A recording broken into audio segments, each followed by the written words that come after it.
This fall, I had the privilege of participating in a panel on the creation of the world at the University of Dallas. I was speaking as a representative of theology, and there were two other panelists, one Dr. Olenek speaking as a representative of physics, and Dr. Walls speaking as a representative of philosophy.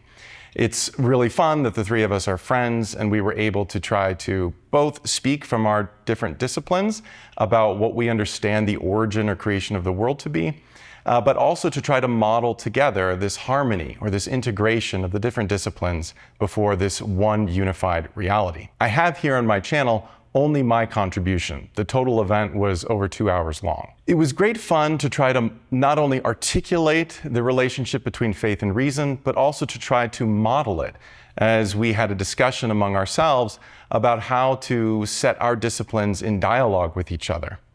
This was, I think, an example of what St. John Paul II called cultural ecumenism, where the different disciplines at the university, though they rightfully pursue a very specialized path, should also try to draw back and, with a more philosophical perspective, relativize their discipline as only a partial account for the whole.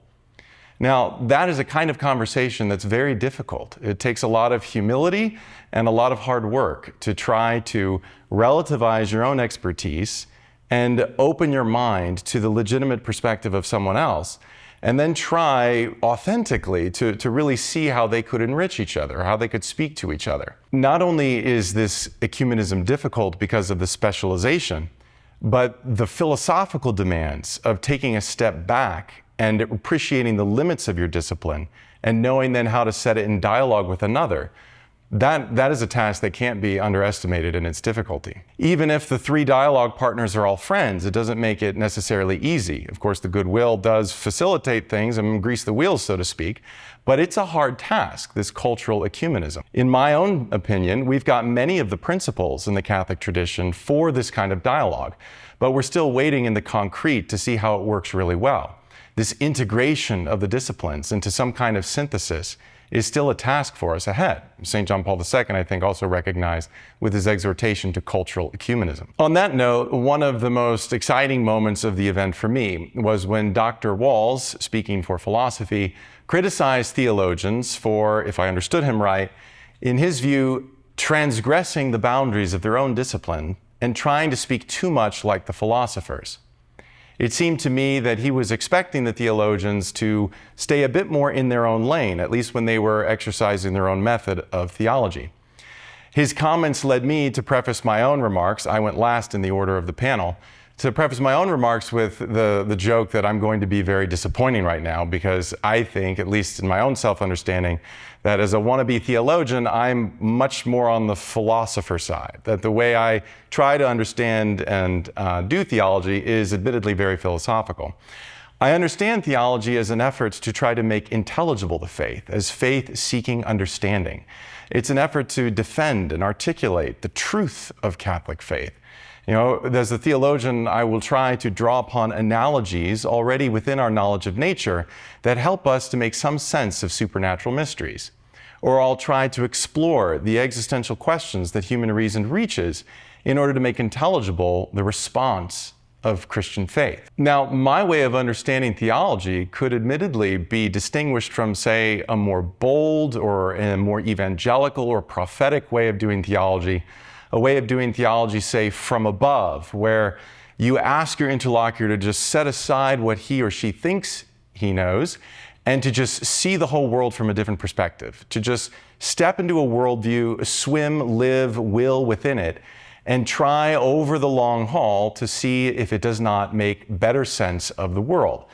It's an effort to have the theologian be understood on the theologian's own terms, rather than run the risk of translating the terms of theology into something non-theological, and therefore effectively losing the idea of revelation. You've just translated into another mode of discourse and lost whatever was unique and particular to what gospel you were proclaiming. And so these two understandings of theology, I think they're worth comparing. And my natural way is more from the bottom up.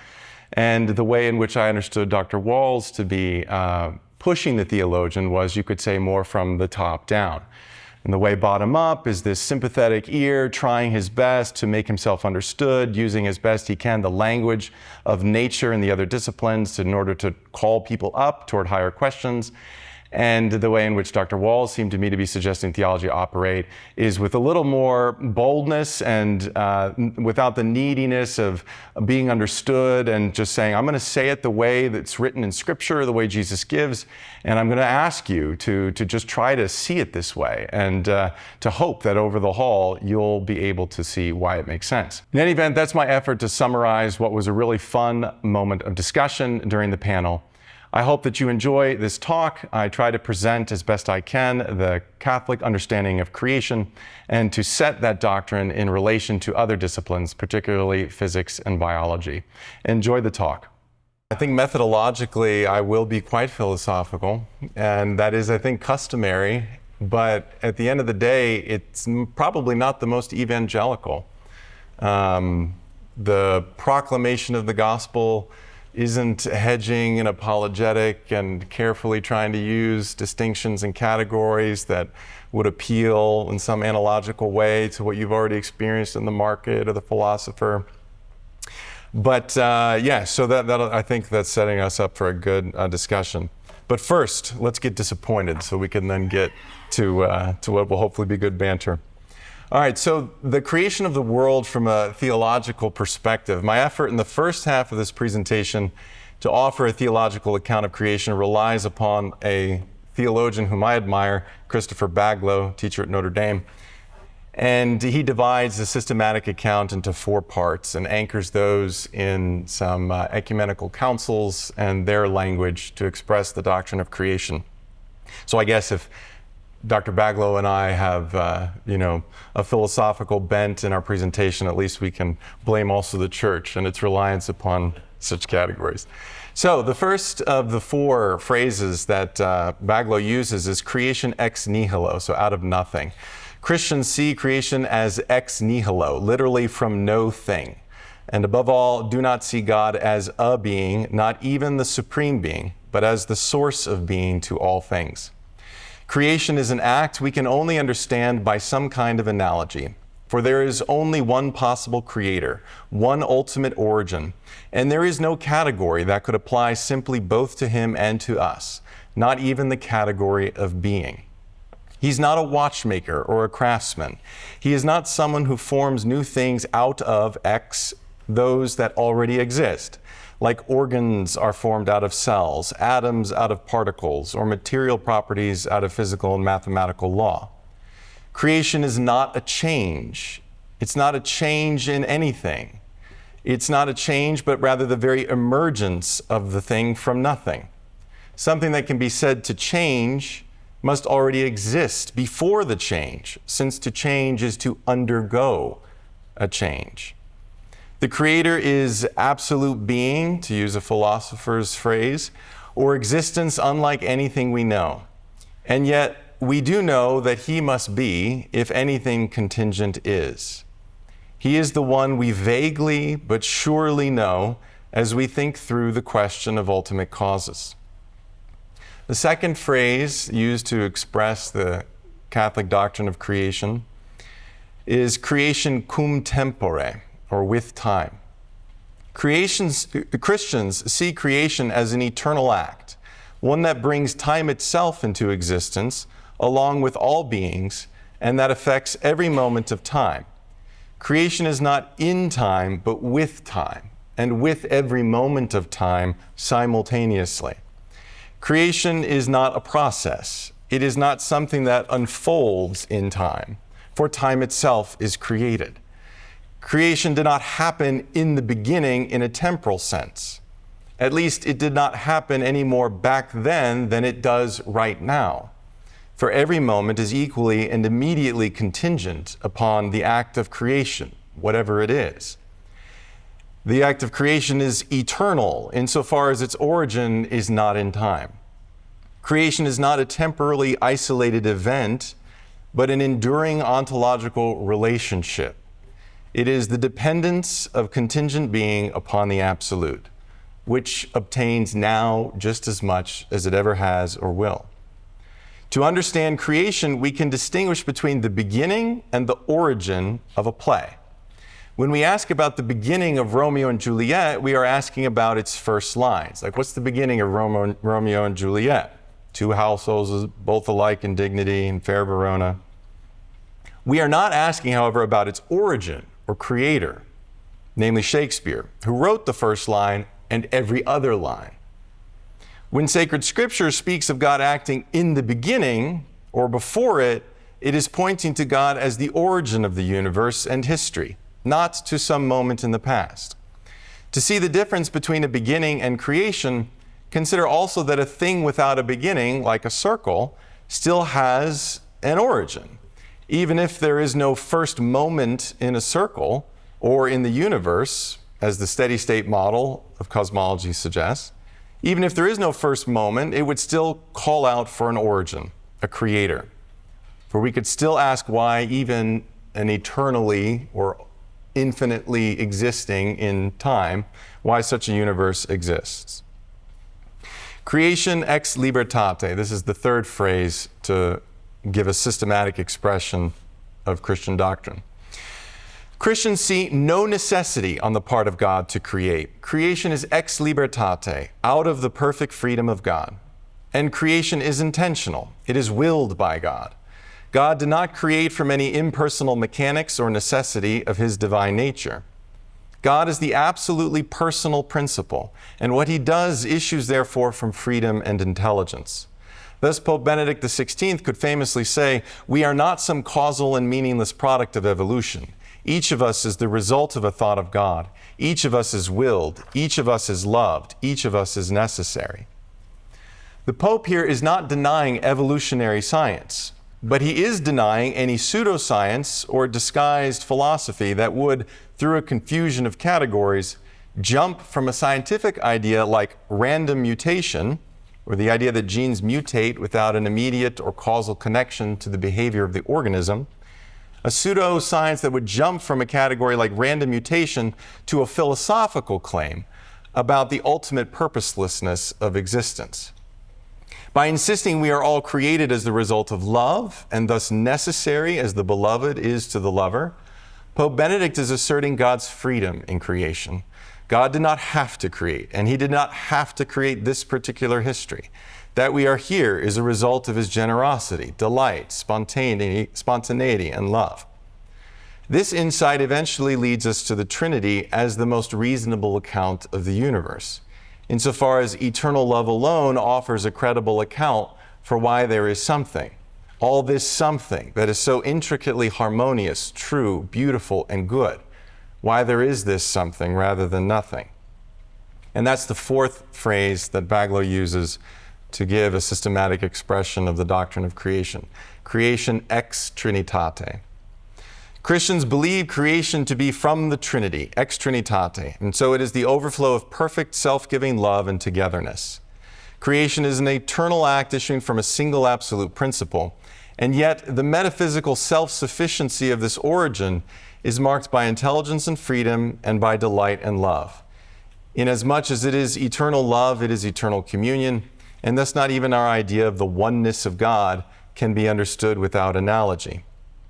Revelation declares that creation is the effect of the Trinity of Father, Son, and Spirit. It is the effect of a pure love, a love that needs or owes nothing, and therefore creates with complete generosity and delight.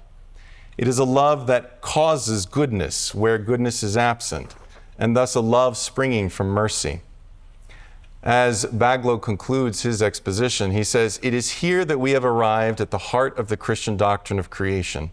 Nothing is unless it is created, and everything created exists because of God's inexhaustible, merciful love. God had no need to create, no hunger to fill by creating. Rather, the universe is the product of love overflowing, and merciful love is therefore the foundation and deepest meaning of all things, the same mercy with which the world is redeemed by Christ on the cross. Creation and redemption spring from the same source, and the cross of Christ is the very meaning of the whole universe, the key to why it exists and how to find our own meaning and purpose within it." Before I pass on to part 2, I thought I'd read a small little quote from Hans Urs von Balthasar. And for me, it was very provocative because I was a philosophy major. I love philosophy. And I always felt like, okay, I can reach God. And in a sense, I can reach creation, I think, through philosophy. But I'm not so sure anymore. Balthasar, at least, thinks that the question, why in fact is there something rather than nothing? The question remains open regardless of whether one affirms or denies the existence of an absolute being. When I read that, I was like, oh wait, I thought that was the reason why there's something rather than nothing, the absolute. Well, if there is no absolute being, what reason could there be that these finite ephemeral things exist in the midst of nothing, things that could never add up to the absolute as a whole or evolve into it? So far, so good for me, the philosopher. But on the other hand, if there is an absolute being, and if this being is sufficient unto itself, it is almost more mysterious why there should exist something else. Only a philosophy of freedom and love can account for our existence. He goes on from there. But I think that, for me, was a wonderful insight into understanding how, at the end of the day, it does seem to me that love alone is credible when you're trying to account for the ultimate origin of the universe. If God is absolute, why would he create? Unless there is something like his infinite mercy, generosity, springing from a delightful communion of love. Okay, the second part of my talk is an effort to connect the doctrine of creation to other disciplines. So I title this one, Faith-Seeking Understanding. The thinking believer, who with virtuous faith always will seek to understand what he or she believes in the measure that God in his providence invites, will naturally and correctly begin to ask how the doctrine of faith connects with all else he or she knows from the various sciences or intellectual methods. Theology is in this respect necessarily interdisciplinary. As the queen of the sciences, it claims to offer the highest vision, that is, a knowledge of all things through their ultimate cause, who is the one Christians call God. More specifically, theology knows God and all things in him through the highest knowledge we can have of God, which is our participation through the Holy Spirit in God's own knowledge of himself. So let's try to say something about the relationship between this theological vision and the vision suggested by other sciences. For starters, I don't think it is possible to set theology in an immediate relation to the natural sciences, at least so long as they continue to exist in their modern or positivist form. Philosophy, or as I understand it to be, reason operating in its most holistic and synthetic modes, is a necessary mediator. The language of theology and the language of biology, for example, are very different. Words like chance, necessity, species, and life, and so many others, are differently understood in theology and modern biology. And we need philosophy to help both disciplines become self-aware enough to be able to see whether their respective claims actually intersect at all, and thus where, if anywhere, they are even talking to each other. In fact, sometimes I wonder if the modern natural sciences, qua natural sciences, ever really have anything to say to theology, or if it is not only a philosophical reflection upon the reality observed through the instruments and methods of the sciences that could engage theology. And sometimes those two in a concrete human being can be very difficult to separate. If a modern physicist says that there are 8 protons in an atom of oxygen, I really do not see how that fact connects to theology. But if the physicist moves from empirical observation to a philosophical reflection, begins to make deeper metaphysical claims like matter is beautifully ordered, or natural forms exist and are stable and intelligible to us, or, if you pardon the personal remark, the beautiful witness that Dr. Olenek gives when he teaches physics and the joy that he has in looking at the natural world, that too, I think, is reaching this kind of insight. In such moments, we have an intuition that can indeed connect to theology. Furthermore, Catholics believe in the intrinsic intelligibility of nature in its own order. We believe that God created real and intelligible forms, and that these forms interact with each other in causal relationships proportionate to their essences. Creation is a doctrine that, in the language of metaphysics, bears upon ultimate or primary causality. Correctly understood, it does not conflict, and indeed cannot conflict, with any scientific account of causality, presuming, I guess, that God is actually a good creator, that he actually makes things that have a measure of reality and thus a kind of relative independence, an agency proper to themselves. For creation is our way of accounting for the possibility of scientific accounts. If one thing in the natural world causes another, it's only because God was a successful creator, made a successful essence, able to exercise a proper agency. If it, therefore, the doctrine of creation, in no way stands in competition with sciences. A scientific account is always about how one thing comes from another thing. It is thus secondary, insofar as it always presumes the existence of something from which another thing can come. But the question of creation asks more ultimate or primary questions, such as why there is anything at all, or why all those things that are able in diverse ways to be described as true, beautiful, and good. When the physicist talks about the Big Bang, for example, he is talking about the formation of our universe out of a prior event, often called the initial singularity, or whatever even the limits of physical observation allow us to reach or get just before. The Big Bang is not the discovery of creation. It might be the first lines of the play, that is the history of our universe, but it is not the ultimate origin of the universe. For one thing, scientifically speaking, there might well be events prior to the Big Bang that are simply unobservable to us, although I share what I understood to be Dr. Olenek's disappointment at Hawking's remark, where in the most speculative modes possible, just trying to imagine there must be something else, rather than being open to, well, maybe it was even the first line in the play for all we know. The physicist and theologian are not asking the same question when they ask about the creation of the universe. Philosophically speaking, with the Big Bang, scientists are talking about something from something else and not about something from nothing. But if the physicist becomes a philosopher or no longer takes for granted the conditions for the possibility of science, namely this harmonious and intelligible world that lays open to the human mind, this mind, namely the mind of the scientist, who seems to be a mirror able to reflect the rationality stretching through all creation, well, then he and the theologian, I think, can speak to each other. Creation is also a doctrine that, in the language of existentialist philosophy, determines the horizon of our consciousness, our apprehension of human existence in a specific way.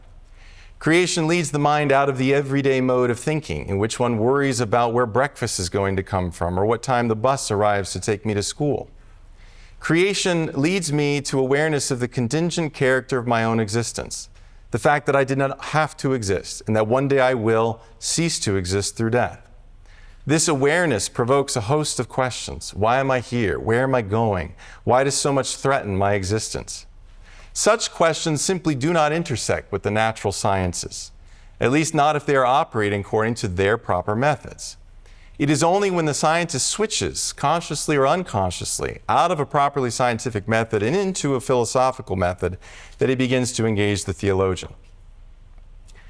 Attempts to put faith and science in dialogue without the mediation of sound philosophy easily go awry.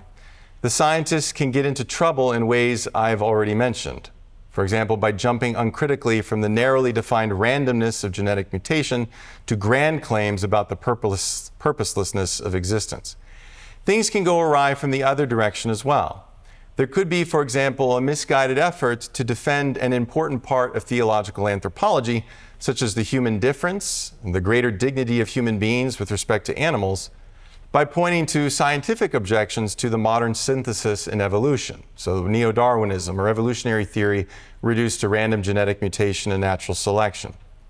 Indeed, it seems, so far as I, who try to follow popular science as best I can, it seems today that relatively new branches of biology, such as epigenetics, which is the study of genetic expression, and which suggests natural selection operates not simply on the gene, but on the gene interacting with its environment through the organism, that such new perspectives in science show that evolutionary theory is not settled science, or neo-Darwinism in any way is not settled science.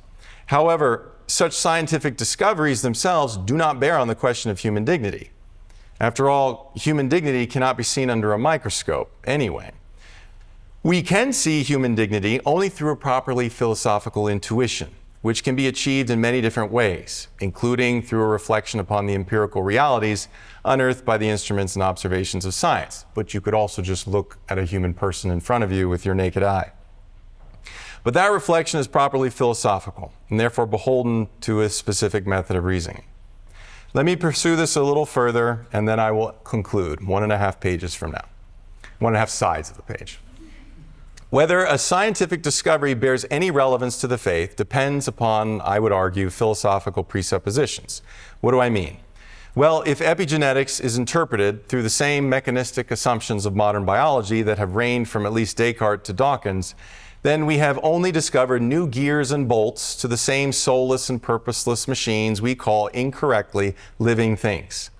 No matter how complex we discover the machine to be, if its complexity is simply quantitative, that is, if it is just about numerically more parts and connections, and not actually the sign of something ontologically greater or deeper than a machine or any other artifact, then we have found no real ally for faith.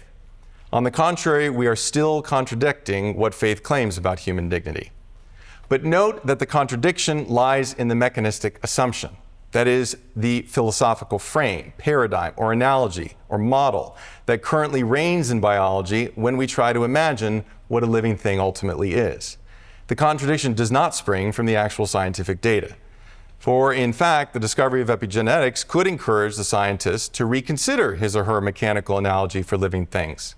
Rather than thinking of a machine, the parts of which are assembled and operate deterministically through physical and chemical laws alone, we could begin to imagine the animal and its subsystems as real wholes and proper causes.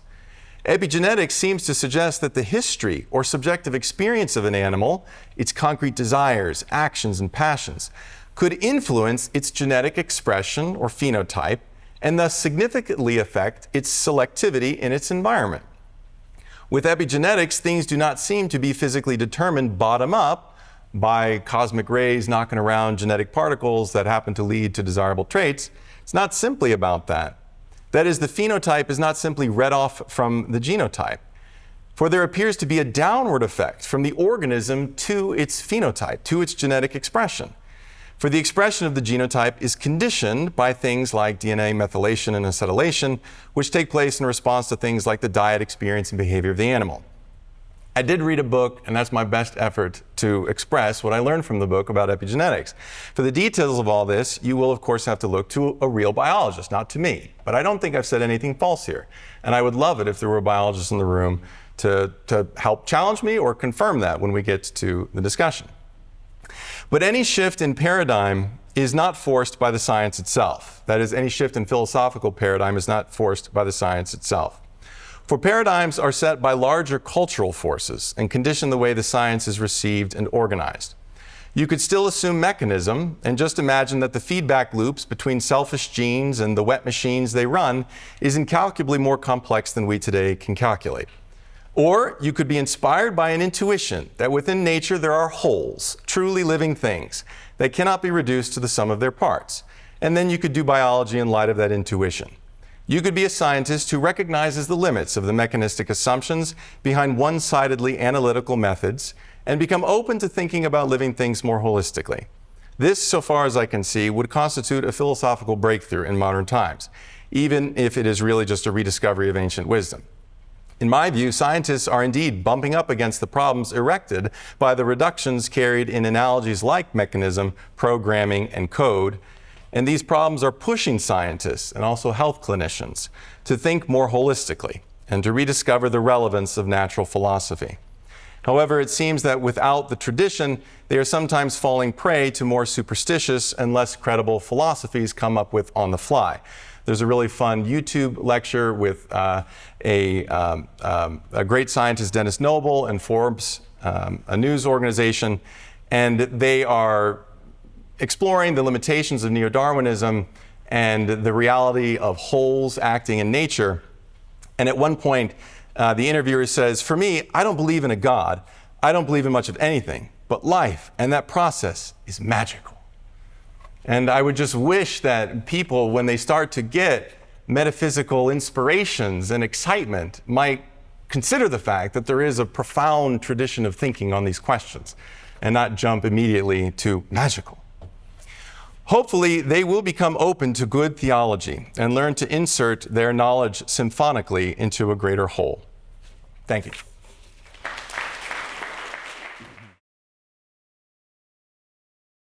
Loss of faith, yeah, there was a very sad moment in the history of the West. And of course, there are a lot of complex historical, social, and also intellectual causes for that. But it seems to me that one of the chiefest was the way in which the worldview of the ancients and the medievals, which had a sense for causality and reality or existence that just transcends everything we can describe with human language, how that idea of mystery and transcendence was eclipsed, and language had the pretension of really capturing all that could be said about a thing. And once you lose sight of what transcends you and think you can speak about God and everything else in ways that are beneath your mind, I think you've lost the most basic intuition. And there's no intellectual fabrication at that point that could lead you back to God, because your way of thinking has totally eclipsed them. I usually cite like the intellectual error because I don't want to get judgy, but I think at least if I know my own heart, sometimes it's a failure not of the mind but of the heart. And I think sometimes our difficulty with God today is not simply an intellectual one, but the failure of our hearts to actually want Him to be, because we would rather prefer sometimes that we were Him, that we were the God. And I think if you want that, then that sets your mind down a particular path to try to vindicate that aspiration. And culturally, we do see expressed so eloquently in Yuval Harari's book, this desire to be God. And if that's our aspiration, then we would do everything possible intellectually to avoid looking at the evidence where He might be hiding, of course, yeah.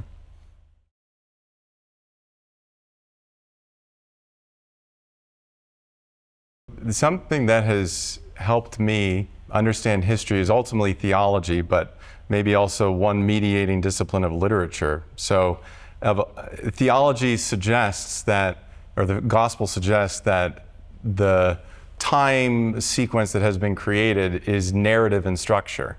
That is not simply like a naked timeline of 0 second, 1 second, 2 second, but there's a plot unfolding, and that its chronological aspect is ultimately a function of its personal character, that there is some kind of love affair unfolding, and that history is therefore composed of personal existence, freedom, wills.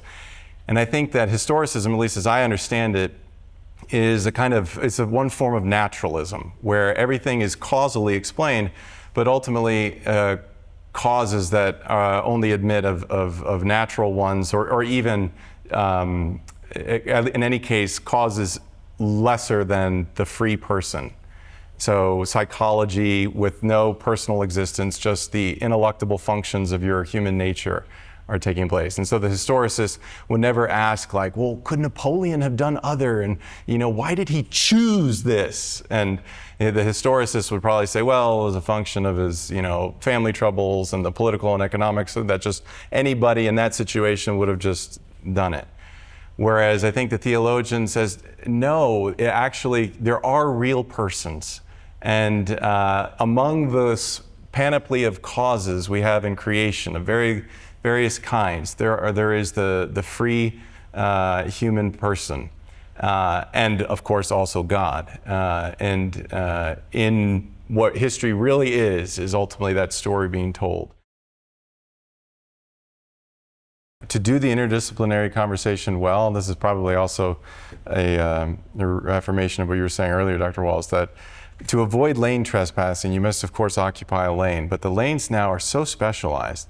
And so for very specialized people to talk to each other and try to get into the other lane, it's very difficult. It requires a lot of humility, but it is so worth doing. But you have to be willing to do it in a very childlike way. Like, in order to be able to talk to you, I have to try your language and then invite you to sweetly correct me. But if I'm so strong and like I've got the final synthesis, everybody sit down, then you're real risk of failing to converse.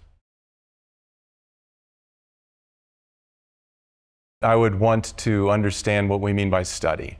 So in my perhaps simplistic mind, there was a big change, and I divide, intellectual history between, the world of natural philosophy, and then when philosophy was ultimately reduced or changed into another discipline that eventually I think is best described as a kind of positivism that doesn't recognize wholes, but is constantly trying to break things down through analysis. And so has no conception of substance or the hierarchy of being, and isn't even sure how far it could break down. Like, it thinks it's the atom, the indivisible, but then the atom's divisible, and it keeps trying to breaking down further and further.